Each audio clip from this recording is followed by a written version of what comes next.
Who had to flee 4 separate countries throughout his lifetime? Well, today I want to tell you about a German composer by the name of Richard Wagner. Wagner was born in 1813 in Leipzig, Germany. His father died when he was relatively young, and his mother remarried. Now, she married an actor and a playwright. So now this household was full of theater, all that was theater, and Wagner loved it. He often got to go to the theaters with his new dad and really get involved. As a teenager, he became obsessed with Beethoven, and now he thought, oh my goodness, not only could we have theater through words and spectacle, but he loved how Beethoven put so much emotion and just so much into his music. He thought, I can do this with music as well. And he started studying composition on his own. And he studied composition at a university, but only for a few months. He's mostly self-taught. In his early career, he needed to make money, so he went and worked in theater. Whatever job he could get, he would do. And he met Minna Planner, and she was a beautiful, wonderful, lovely actress that was used to this world of, going and performing and moving around, and they fell in love and they got married. Now, this marriage was really lovely for a little bit, and then it was not, because Wagner, he believed he was great, wonderful and amazing before others maybe agreed with him. So he was difficult to live with, but not just emotionally, but also he wouldn't take jobs at certain times if he thought it was beneath him. So they were struggling financially as well. However, he would spend the money even though they didn't have it. Anna wants stability, and he's taking jobs. He's conducting here and there. He's trying to establish himself through writing his early operas, but they're not taking off really well.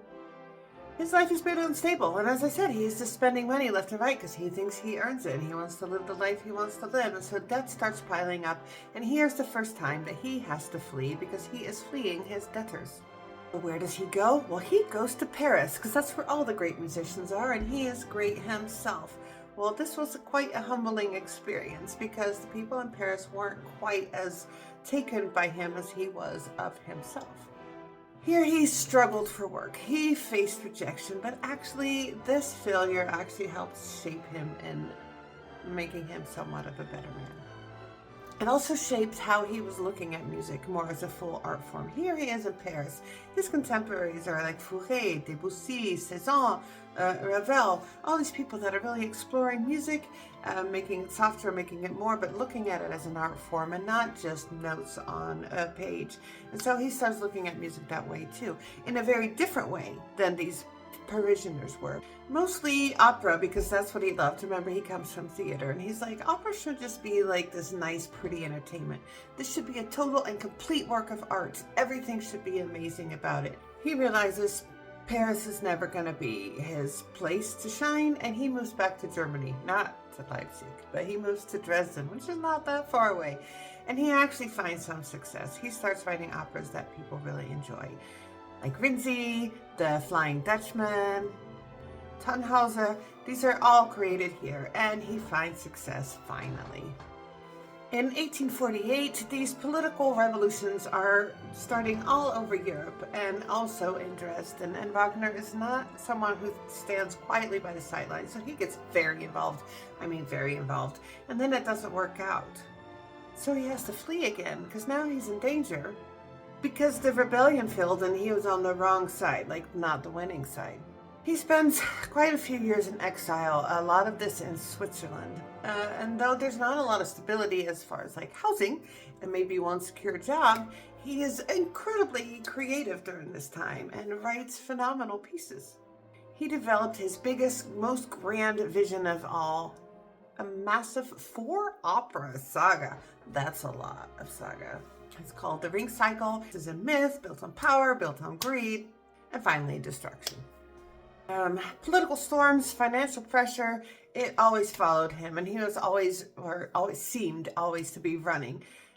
Also, he was still the same guy, so boastful and full of himself, full of grandeur, living beyond his means, not easy to communicate with, maybe not always easy, well, often not easy to love. Many people had a difficult relationship with him because he was this genius, and he had these great ideas that he could implement. It's not just having ideas, he understood what needed to be done to make those happen, but he was not easy to communicate with or share ideas with. It was kind of like, he's kind of like it was his way or not happening at all kind of a guy. However, he had a soft spot. He loved dogs, just loved dogs. And apparently if he was around his dogs or any dogs, he would kind of turn into this mushy, sweet guy. Now, I cannot talk about Wagner and not address a more ugly part of his legacy. He definitely held anti-Semitic views. He wrote papers and was loud about not supporting Jewish authors, Jewish musicians. He wanted to suppress the Jewish influence, definitely culturally as well. One of the biggest scandals in his life was this affair he had with Cosima von Bülow. Now, she was married to Hans von Bülow. This Cosima is the daughter of Franz Liszt, and he meets her. He's married. She's married. Yet they started an affair, and they were not quiet about it. They weren't hushing it. This shocked the music world.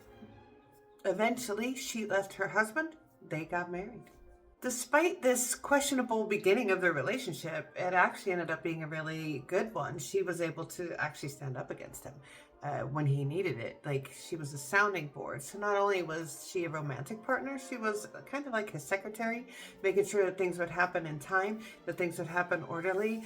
She was a voice for him when he needed one.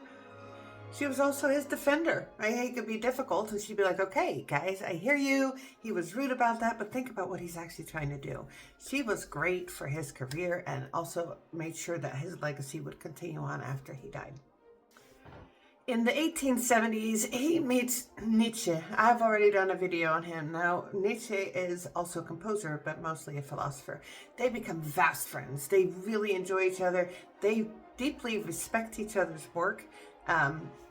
All of it, and their viewpoint on the world and their viewpoint on art and music and everything, and they become really tight. Nietzsche is over with Cosima and Richard a lot, until at some point this fiery personality and also maybe the extreme of the things that he's standing for no longer aligns with Nietzsche, and they have quite an ugly falling out and are never together again.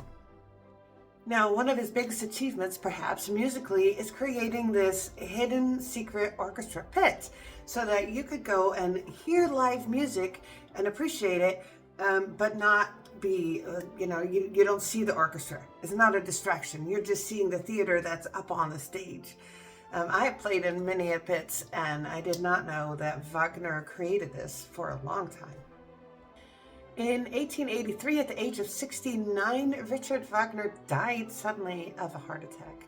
There were some rumors that he had this because he was in a heated debate or an argument with his wife over an affair, but that is completely unsubstantiated. She loved him. She promoted him long after he died, but he did die of a heart attack. Perhaps he leaves behind a controversial legacy, but he did change opera. And he wrote phenomenal, grand pieces. Go and listen to something by Richard Wagner.